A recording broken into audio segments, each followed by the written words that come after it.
नमस्कार दोस्तों। आज हम आपको उत्पन्ना एकादशी का महत्व व्रत कथा के बारे में वर्णन करना जा रहे हैं। आप सभी का हमारे YouTube चैनल पे बहुत बहुत स्वागत है, अभिनंदन है। मैं हूँ काजल रावत। आज मैं आप सभी को एकादशी के बारे में, उत्पन्ना एकादशी के महत्व के बारे में बताने जा रही हूँ। धर्मराज युधिष्ठिर कहने लगे, हे भगवान, मैंने कार्तिक शुक्ल एकादशी अर्थात प्रबोधिनी एकादशी का वर्णन सुना है।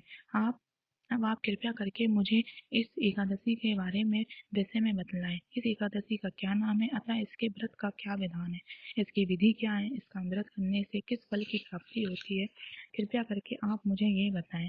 भगवान श्री कृष्ण बोले, माघ के श्री कृष्ण में आने वाली एकादशी को उत्पन्ना एकादशी कहा जाता है। यह व्रत तीर्थ में स्नान करने, भगवान के दर्शन करने और तथा जो फल प्राप्त होता है उसके बराबर पुण्य मिलता है। व्रत करने के भक्तों को चोर, पाखंडी आदि लोगों से दूर रहना चाहिए। इसका मैं तुम्हें महत्व बताता हूँ, कृपया ध्यान पूर्वक सुनो। युधिष्ठिर कहने लगे, हे भगवान, आपने हजारों यज्ञ और लाखों गोदान को भी एकादशी व्रत के बराबर नहीं बताया है, तो यह तिथि तथा अतिथियों की उत्तम कैसे हुई, बताइए। भगवान कहने लगे, हे युधिष्ठिर, सतयुग में मोर नाम का एक दैत्य उत्पन्न हुआ। वह बड़ा बलवान तथा भयानक था। वह प्रचंड दैत्य इंद्र आदि सभी देवताओं को उसने पराजित कर दिया। इंद्र सहित सभी देवता भयभीत होकर भगवान शंकर की शरण में गए। भगवान शंकर से अपना सारा हाल बताया कि ये दैत्य नामक मोर नामक राक्षसों ने हमारा सारा लोक नष्ट कर दिया है। कृपया करके आप हमारी मदद कीजिए। तब शंकर भगवान ने ध्यान पूर्वक सभी देवताओं की बातें सुनकर उन्हें सलाह दी कि वह श्री हरि विष्णु के पास जाएं और उनसे ही जाके मदद मांगे। वह भी तुम्हारे दुख को दूर कर सकते हैं। शिव जी के ऐसे वचन सुनकर सभी देवता क्षीर सागर में पहुंचे, जहां भगवान विष्णु माता लक्ष्मी के साथ विश्राम कर रहे थे। वहां भगवान को शयन करते हुए हाथ जोड़कर उनकी स्तुति करते हुए देवता द्वारा स्तुति योग्य प्रभाव, आपको बारंबार नमस्कार। हे प्रभु, आपको बारंबार नमस्कार। हे नारायण, कृपया हमारी मदद करें।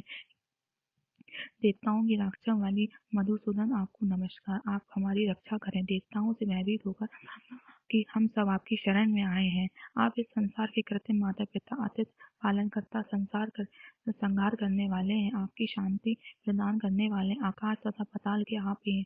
आप पितामह हैं। सूर्य, चंद्र, अग्नि, सामग्री, होम, आहुति, मंत्र, जाप, यम या कर्म भोग आप ही हैं। आप ही सर्वव्याप हैं। आप शिव के सिवा तीनों लोक में अचर अचर चर अचर कुछ भी नहीं। हे भगवान, देवताओं ने हमारे जीत कर स्वर्ग को भ्रष्ट कर दिया है और हम सब देवता इधर उधर भाग रहे हैं। आप कृपया हमारी मदद करें। इंद्र की यह बात सुनकर भगवान विष्णु ने पूछा कि यह मोर नाम का राक्षस कहाँ रहता था, कहाँ रहता है, इसका आश्रय क्या है, इसका स्थान क्या है, कृपया करके ये मुझे बताओ।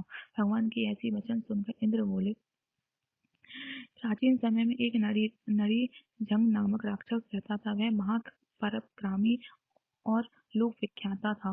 मोर नाम का पुत्र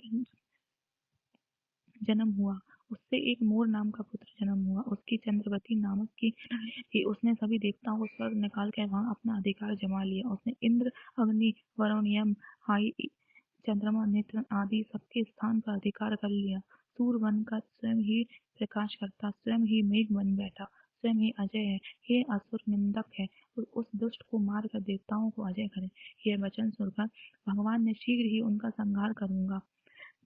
भगवान श्री हरि बोले, तुम चंद्रवती नगरी जाओ। इस प्रकार कहकर भगवान सहित सभी देवताओं ने चंद्रवती नगरी को ओर प्रस्थान किया। उस समय तब देवता मोर सेना सहित युद्ध भूमि में गजर रहा था। उसकी भयानक गजर सुनकर सभी देवता भयभीत होकर इधर उधर भागने लगे।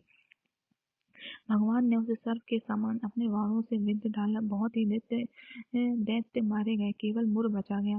वह अविचल भाव से भगवान के साथ युद्ध करता रहा। भगवान जो भी तीक्ष्ण बाण चलाते उसके के लिए पुण्य सिद्ध होता। उसका शरीर छिन्न भिन्न हो गया, किंतु वह युद्ध लड़ना नहीं ही बंद किया। 10,000 वर्ष तक यह युद्ध चलता रहा, किंतु मोर नहीं मरा। थककर भगवान विद्रेक श्रम चले गए। वहां हेमावती नामक सुंदर गुफा में थे, विश्राम करने चले गए। भगवान उनके अंदर प्रवेश कर गए। यह गुफा 12 योजना लंबी भी थी। उसका एक ही द्वार था। विष्णु भगवान योग निद्रा की गोद में सो गए। मोर के पीछे आ गया। भगवान को सोया देखकर मारने की उद्यम हुआ। तभी भगवान के शरीर से उज्ज्वला कांतिमय रूप वाली देवी प्रकट हुई। देवी के राक्षस मोर को ललकार कर युद्ध किया और उसे तत्काल मौत के घाट उतार दिया। श्रीहरि जब योग निद्रा की गोद से उठे तो सब बातों को जानकर उसे देवी से कहा कि आपका जन्म एकादशी के दिन हुआ है, अतः आप उत्पन्ना एकादशी से नाम से पूजी जाएंगी होंगी। उसके भक्त वही होंगे जो मेरे भक्त हैं। ये